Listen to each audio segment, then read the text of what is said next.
میرے حبیب نے فرمایا بندہ جب رو کے کہتا ہے نا یا اللہ غلطی ہو گئی معاف کر دے، فرمایا میرا مالک اسے فوراً ہی معاف فرما دیتا ہے۔ تو آ تو صحیح، تو آتا ہی نہیں۔ سنیں بڑی پیاری حدیث، بڑی خوبصورت حدیث، کنز المال میں دیگر کتب احادیث میں ہے۔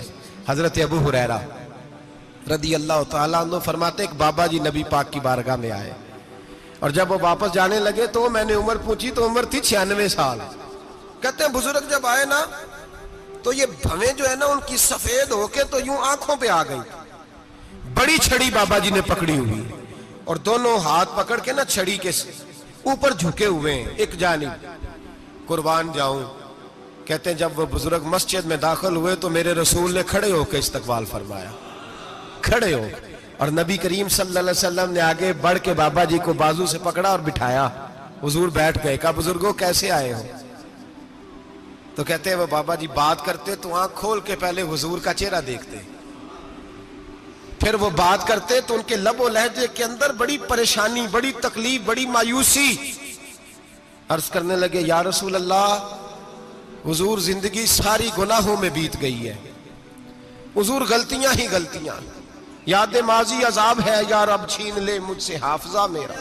اے اللہ کے رسول بڑی لمبی فہرست ہے، پاپ ہی پاپ ہے، کالے سیاہ دفتر ہے۔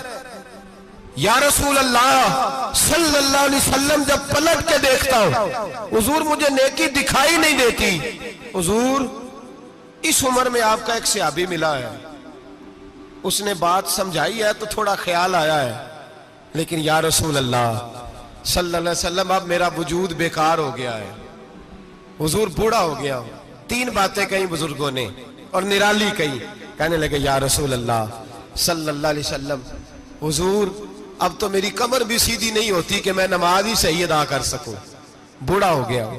یا رسول اللہ صلی اللہ علیہ وسلم اب میرے اندر طاقت نہیں کہ میں محنت مزدوری کر کے صدقے اور خیرات دے سکوں۔ یا رسول اللہ صلی اللہ علیہ وسلم اب میں تلوار لے کے جہاد بھی نہیں کر سکتا۔ حضور نہ میں لمبی نمازیں پڑھ سکتا ہوں، آقا نہ میں صدقات و خیرات دے سکتا ہوں، محبوبہ نہ میں دین کے لیے کوئی جہاد کر سکتا ہوں۔ بیکار وجود ہے، بیکار بیکار وجود کو تو گھر والے برداشت نہیں کرتے، بچے دعا کرتے ہیں یا اللہ ابا جی کو پردہ دے دے، اماں کو پردہ دے دے، بیکار ہو گیا ہوں اور آج آیا ہوں تو مجھ بیکار کو میرا رب قبول کر لے گا؟ آج کلمہ پڑھوں تو بیکار ہوں، کسی کام کا نہیں، نہ نماز نہ صدقات نہ جہاد، قبول کر لے گا؟ حضرت ابو ہریرہ فرماتے ہیں جیسے برسات میں بارش کی جھڑی لگتی ہے، یوں مصطفیٰ کی آنکھوں سے جھڑی لگ گئی۔ حضور کھل کے روئے، کھل کے، اور میرے حبیب پاک نے فرمایا بزرگوں بڑے مجاہد ہیں، دین کے لیے جہاد کرنے والے بڑے ہیں، رب کریم کو آپ کی تلوار کی اتنی حاجت نہیں، اور فرمایا اس کے خزانے کوئی خالی تو نہیں کہ آپ ہی گویا صدقہ دیں گے تو بھرے جائیں گے، اور فرمایا پھر رب کریم کی شان میں اضافہ نہیں کرتی عبادتیں، وہ تو بندے کو نفع دیتی ہیں۔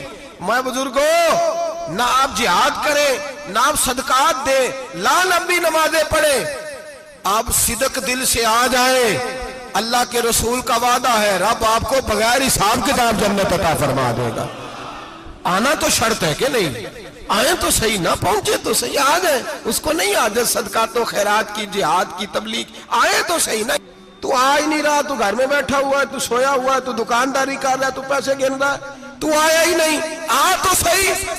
بلکہ میرے نبی پاک فرماتے ہیں جب اللہ پاک کا بھاگا ہوا غلام آتا ہے پھر تو اللہ زیادہ راضی ہوتا ہے، پھر تو اللہ زیادہ راضی ہوتا ہے، زیادہ راضی ہوتا ہے، تو آ تو صحیح، پہنچ تو صحیح۔ بلکہ صوفیاء تو اور بات کرتے ہیں، وہ کہتے ہیں تو کبھی بھول کے بھی رب رب کرے تو اللہ تو اسے بھی قبول کر لیتا ہے، بھول کے۔ ملا رومی کہتے ہیں بنی اسرائیل کا بندہ ہے، صنم پتھر کو کہتے ہیں، بت کو کہتے ہیں، بت کے سامنے کھڑا ہے اور ساری رات کہتا ہے یا صنم یا صنم یا صنم، اے پتھر اے بت، ساری رات پکارتا رہا۔ رات گہری ہو گئی، نیند کا غلبہ، تھک گیا، سونے کے قریب آیا تو غلطی سے منہ سے نکل گیا یا صمد، یا صنم کی جگہ نکل گیا۔ رب کریم نے فرمایا جبریل دوڑ کے جا، جو مانگتا اسے دے دے۔ حضرت جبریل عرض کرتے ہیں مولا بھول کے تیرا نام لے رہا ہے، بھول کے لے رہا ہے تو رب کریم نے فرمایا چل نام تو میرا ہی لے رہا ہے نا، میرا لے رہا ہے نا یا اللہ۔ وہ اللہ کریم نے فرمایا جھوٹے کے سامنے ساری رات کا کھڑا ہے، ساری رات کا پکار رہا ہے، اسے کچھ نہیں ملا تو سچے کا نام لیا ہے، اگر میں بھی کچھ نہ دوں اور بت میں اور مجھ میں فرق کیا رہ جائے گا؟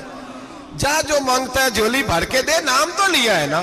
او بھائی تو بہانا تو بنانا، او آ تو صحیح نا، تو یہاں آ جا، پہنچ جا، آ جا، بس بیٹھ جا، اس کی بارگاہ ناز میں حاضر تو ہونا، تجھے فرصت ہی نہیں۔